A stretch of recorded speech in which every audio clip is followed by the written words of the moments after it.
I'm Katie O'Reilly, host of the KDO's Food Carnival television show. This year on June 30th at the DuPage County Fairgrounds, I'm hosting the first ever Artisan Food Festival, a taste of the state. We are bringing it back to Illinois. The Artisan Food Market will feature artisan food creators of small batch delicious items for sale to the public, samples, everything. And the restaurants featured all Illinois with their famous menu items. And the culinary stage is not to be missed, with celebrity chefs offering cooking demonstration with kitchen hacks and different tricks that you don't want to miss. And music will fill the air all day with live bands and DJ'd music having some fun. Craft beers rolling right into the evening with some serious blues. And for a little bit more elegant style, join us for our gala. Dining under the stars. 7 courses designed by me.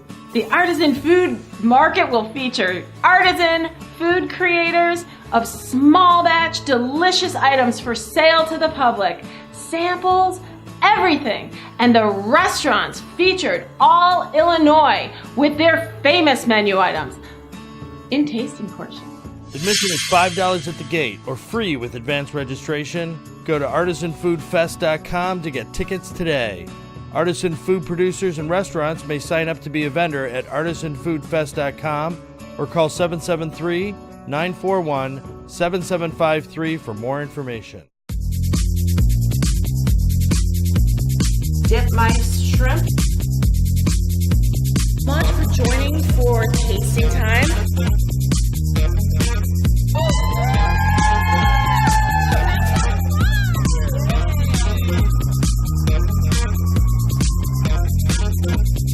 Hi, I'm Katie O'Reilly and welcome to KDO's Food Carnival. This is summer cooking with KDO, Italian style.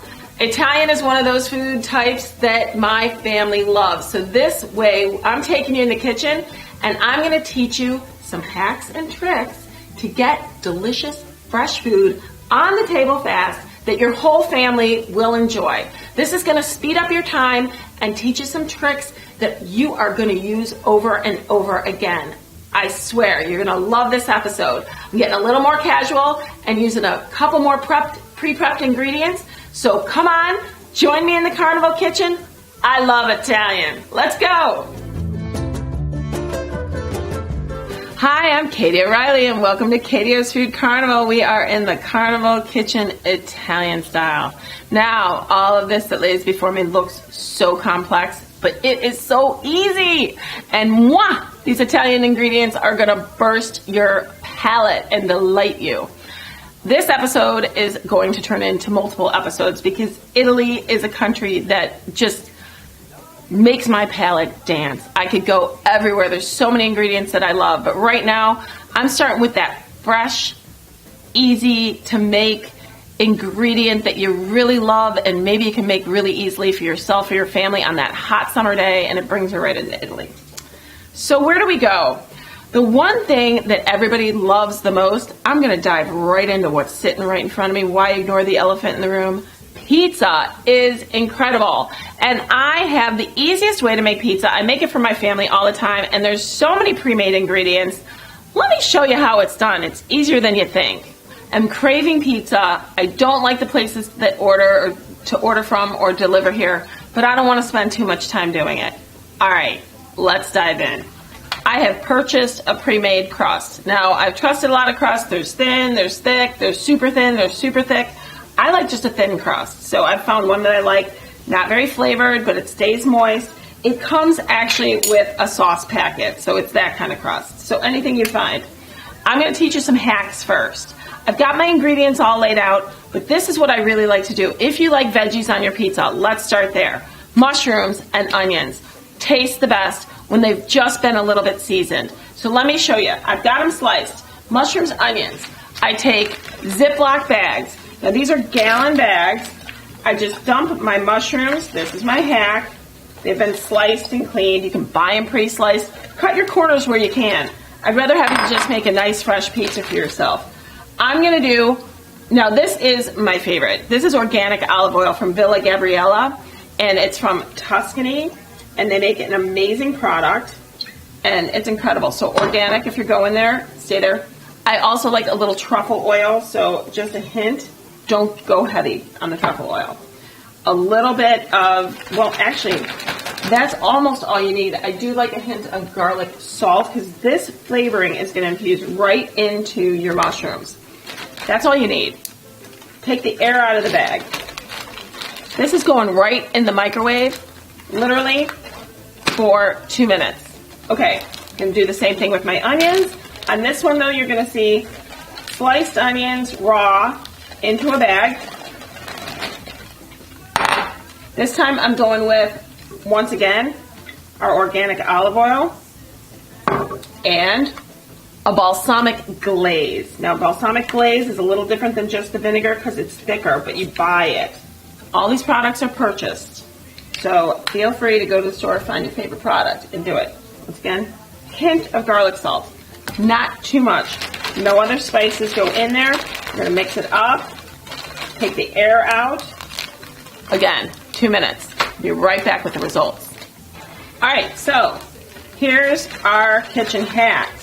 Our onions without balsamic have just come out of the microwave after 2 minutes, and look at that.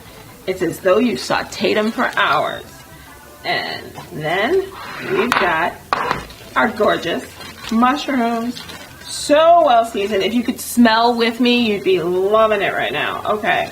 There's a lot of water that comes out of mushrooms, so you're going to see that as we build. Now, one of the other secrets is let's prep one more ingredient. I just want to show you, I know I've shown this in other episodes, but I want to show you right now that to chiffonade your basil, big word, easy technique. You just roll it like that, and then just take your knife and just slice, and you get a perfect chiffonade, either thick or thin, whatever you desire, but that makes a beautiful topping for your pizza. Okay, what are we doing now? We are grabbing our crust. Let's build. Let's see how easy this can be. I'm serious. Our olive oil. We take it, we glaze the front, flip it over so it gets on the tray as well. Take your hand, rub it on the back. This is the bottom half, okay? And it doesn't really matter, but whichever you decide is top and bottom, you want to get all areas of that crust completely covered. Okay, ingredient-wise, this is how I like to season my crust.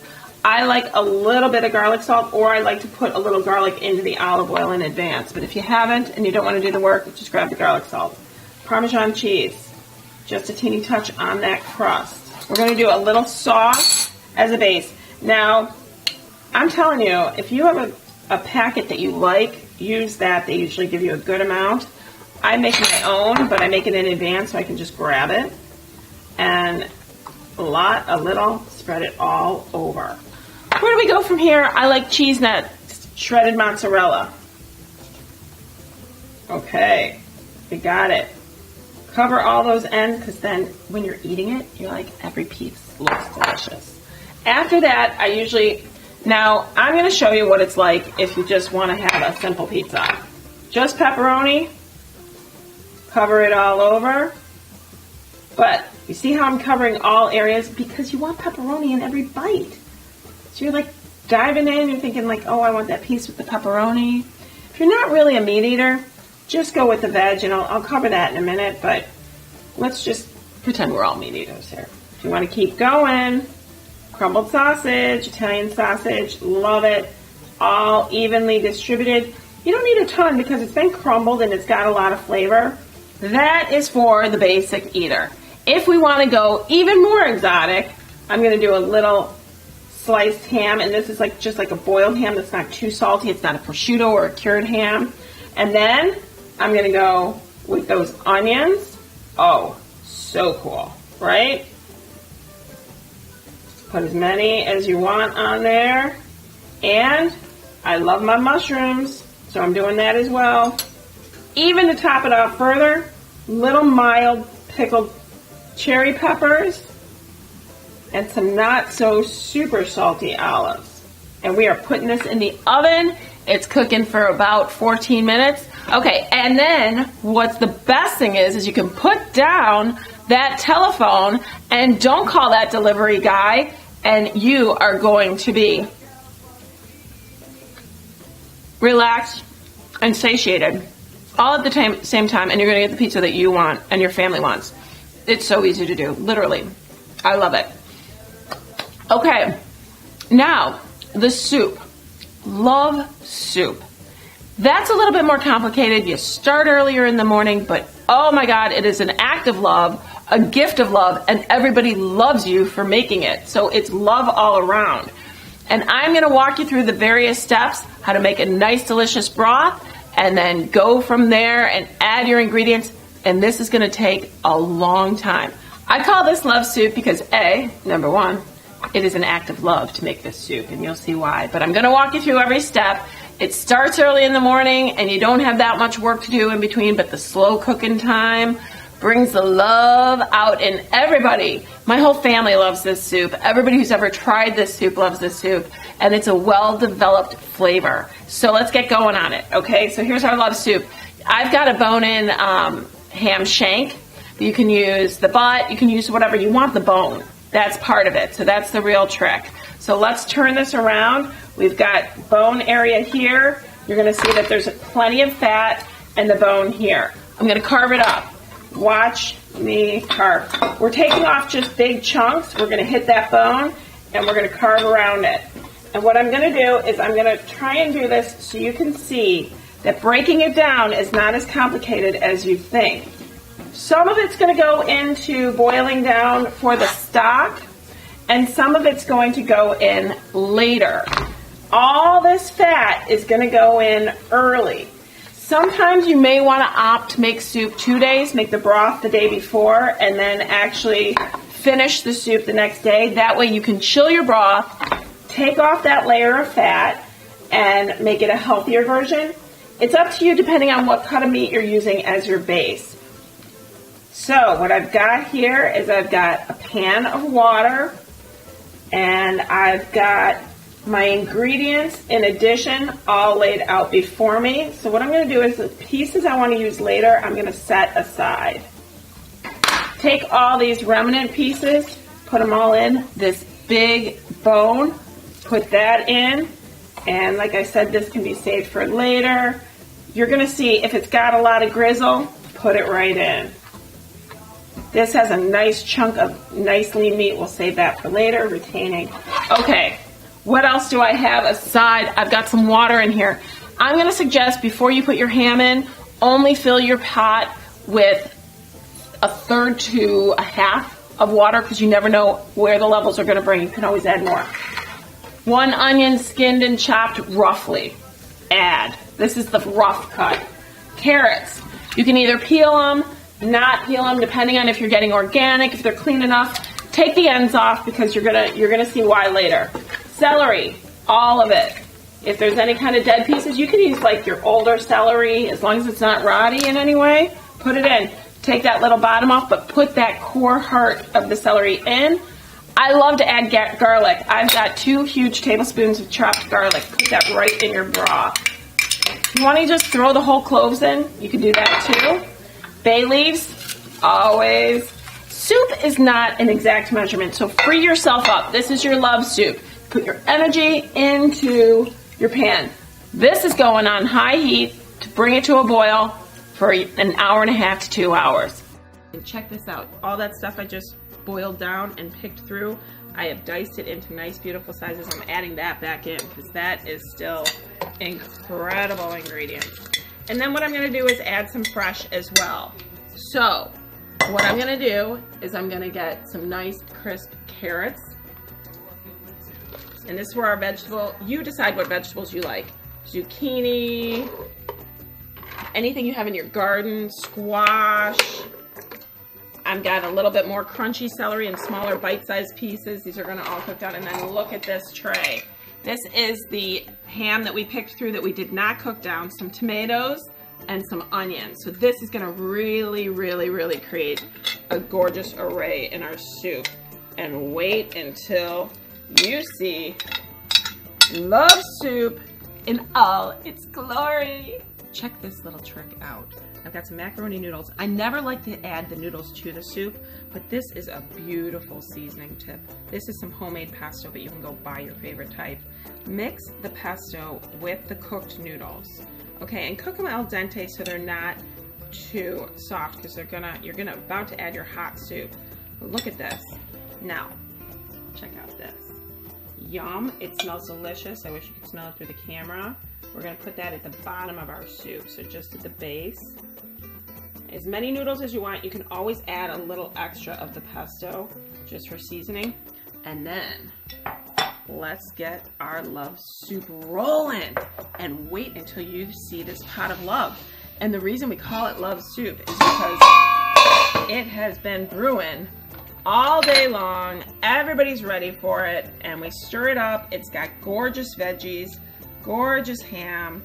Its incredible depth of flavor is going to please just about every palate of the family.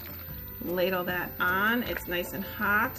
This is so the desired meal that's been sought after, and you are feeling rustic and Italian right now. Get some of that meat in there. Oh. All right, now, last but not least, I like to add Parmesan. I like the shaved Parmesan. You can add any kind of Parmesan, any kind of Italian cheese that you like. Make sure it's not too salty, because we have ham as the base of this, and black pepper, and you are good to go. And when it's all complete, and we have those noodles with the pesto at the bottom, oh my God. That's hearty, rustic Italian right there in your hands. And that's like a meal every day for a week if you want it. It's healthy, it's delicious, it's fortified, and it's just what you crave. So, summertime fun. Now, I want to show you like salads, bruschettas, starters, all those fun things, because they're easier to make than you think, and they require no cooking. So, we love that idea. Let's start with what is a bruschetta and how do we make it. It's so simple and easy.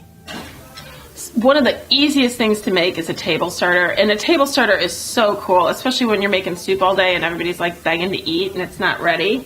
So I strongly recommend when you're gardening, especially when it's in full bloom, you take those gorgeous tomatoes that you have too many of, your fresh basil, and we mix them together. So literally, just gorgeous chopped tomatoes.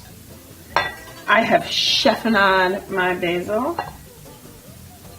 And a little diced onion. Now, fine dice on the onion. I like a little, I don't know, it depends on how you like your onion. So if you like it strong, go with a red onion. Sometimes when a red onion is mixed in, it's got a little bit more salady flavor, because we are going to add the following ingredients to kind of marinate it. I've got some nice pureed garlic. I love fresh garlic. I've got about 2 tablespoons of olive oil. Now, you can decide how much of the liquid you want on there depending on how much you're making. Now at this point, we're just going to stir it up, and then I'm going to show you what's next. Right before you're about to serve this, you're going to hit it with a little salt and pepper.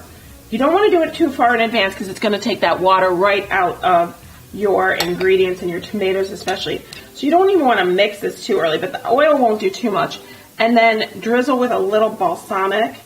I like a reduced balsamic. It's not quite as acidic, and it adheres to everything more. So that is a wonderful mixture that's then going to be spread on either grilled or toasted crostini. Take a look. Gorgeous. And just in case you've been out somewhere and you love burrata, which is that mozzarella ball that has like the creamy inside, I want you to go buy some and top your bruschetta with it. That can be a meal in and of itself. So bruschetta plain, bruschetta with burrata. Then I'm moving into just pesto. Take that beautiful pesto you've made, rub it on a crostini, top it with just a little tomato, or you can do the burrata on that, burrata and tomato. And then in Italy, one of the things that is incredibly decadent and very popular, if you're feeling a little out there, make some chicken liver mousse.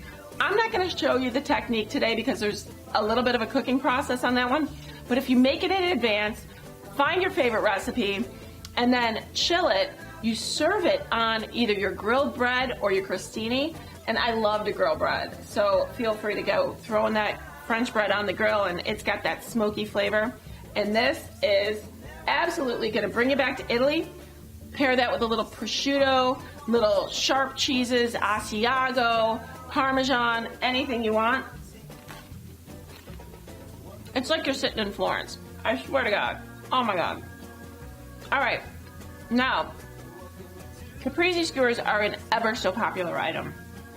I've decided to take prosciutto, melon, and caprese and make it all into one. It's so much easier than you think.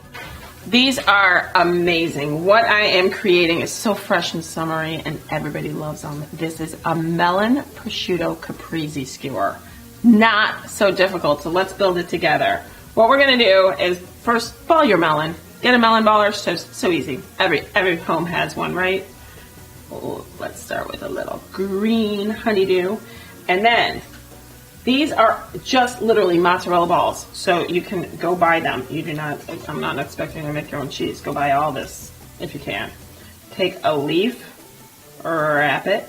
This is a nice, beautiful basil leaf. And if you're not growing basil, go buy it. These nice, beautiful packs of basil. Everything can be purchased, and that's the whole point. Cantaloupe ball, next. Now, purchase thin sliced prosciutto. Take off the fat so it's nice and lean, and just kind of like layer that rustic style. Get that's that salty flavor that you really want, but you want that fat off because you don't want that getting in your teeth. Then our glorious, watery, fresh watermelon. And let's end that also with the double up on the little mozzarella basil. Voila! Yum. Everyone's gonna love these, especially yourself. Perfect.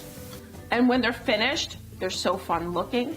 They dance your palate, your eyes. Everybody is enticed to eat this. It invites you in, and you know it's gonna be salty, creamy, and refreshing with that gorgeous herbaceous burst from that fresh basil.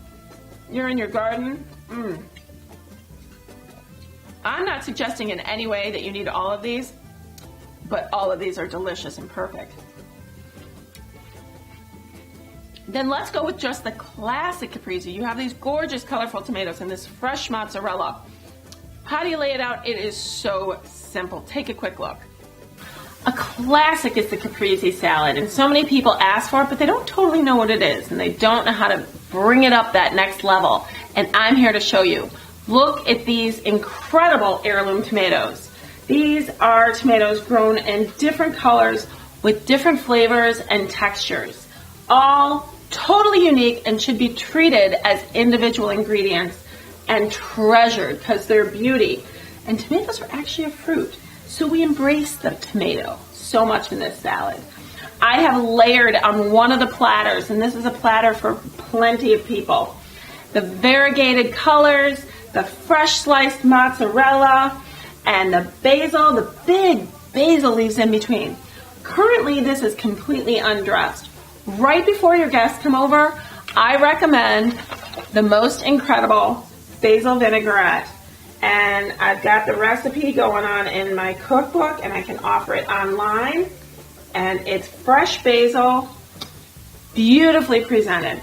Now, if I'm just doing, and then if you want to, you can add, if you're doing them separate, what I like to say is if you want to treat them separately and the tomatoes are opposed and individualized from the mozzarella, let's do a balsamic drizzle on the tomatoes to keep it unique, and that's nice and acidic but a little bit sweet. And then we can do our basil vinaigrette to highlight the fresh basil on the mozzarella. That way the eater can decide how they want to eat. These are incredibly welcomed and inviting salads for anybody's palate. And we all know that that is fresh, delicious, and you're going to feel good about your summer body after that one. So we've got so many fun things happening that I can't even stop. But one thing that I want to mention is let's not forget that a salad can be the ultimate meal in Italy. And I'm going to show you the Italian chopped salad. This can be dinner in and of itself. Let's see. Hi, Katie O in the Carnival Kitchen, and sometimes in the summer we just don't want to cook. It's hot outside, we've had a long day, and we just want something fresh and delicious for dinner. So Italian is amazing for that. Salads are the best way to go. And this is a salad that eats like a meal, and you can buy almost all of the ingredients already done for you, which is part of the gig. It's easy. Okay, buy romaine or hearty lettuce and just chop it. You know, you can chop it yourself. You can buy the bags already chopped, so do what you want to do. But get a heartier lettuce because it's going to be holding off some serious ingredients. This is going to be an Italian chopped salad. And what we're going to do is I'm going to show you that laying out your options for people will make it a meal for them. All you really need to rely on is that there's lettuce. Everything else is optional, but I'm going to suggest a few things that are my favorite because I'm a loaded salad kind of gal. Artichokes, they're quartered literally by the can, already done. Green olives, love them. Okay, for a little fun. Little chopped green pepper adds that like little touch of summery like spike and zest. I think chickpeas on a salad are one of my new favorite things because they're meaty and delicious and they're a protein. And they kind of like get creamy in your mouth. Then take those tomatoes that are growing in your garden, or let's just say you're not a gardener, and just go buy them at the store, but get some good tomatoes that taste so delicious and ripe in the summer. Because tomatoes, in Italian salads, tomatoes are a serious acidic ingredient that really brighten your palate. And if you can't go with all those colorful ones, just do some regular chopped. You know, that's okay. Some hothouse, Campari, whatever you got going on. Then look at this. Okay, I don't want to skip over this because pepperoncini are a huge thing for me. So I like to dice mine up and sprinkle them on top with a little green onion, scallion. Cherry peppers, olives, other options for you. Look at this array. Let's just say you're a complete carnivore. I have so many cool things. This is a meal in and of itself, and this is where things go wild. Vegetarian, non-vegetarian. Could be vegan, not vegan at all. So we got options. I've got provolone in the cheese variety alone. Parmesan, already shaved. Asiago, which is sharp, creamy, and delicious. Brings it up a notch. Prosciutto in little thin strips. I've got a spicy salami, a regular salami, things I love, nice Italians. I've got mortadella. Can you believe it? And even a little, capicola. So incredible. That's spicy and delicious. All these things together, 2 possible dressings. Regular vinaigrette Italian, creamy Italian, or just go with your beautiful olive oil and some vinegar, but highlight, either way, with your black pepper. Oh, yum. And when it's all done, you see it's a dinner plate with so much variety, meat and cheeses and lettuce and freshness. It's everything you want, especially a nice, zesty, creamy bite in the summer.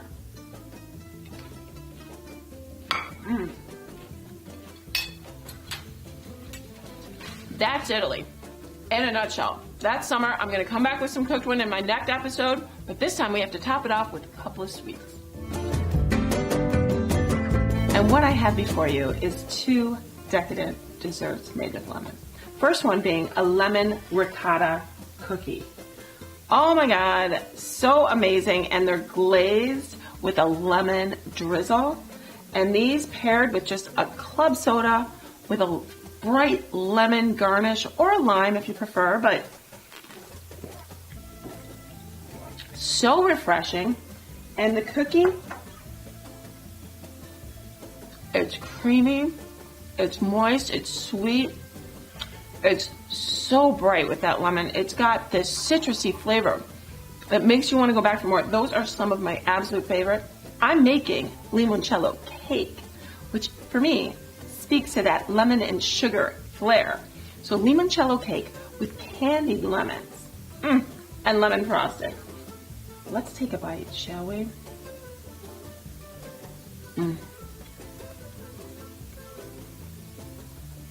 It's as good as it looks. Moist, sweet, lemony, zesty. It invites you in, it's intriguing. Oh my God. That is definitely delicious. But you don't need tons. So enjoy. I have so enjoyed our time together. But Italy's going to keep me going and teaching you some more and more tricks. So I will be back with the next episode next week with more Italian cooking with Katie O. Summer style.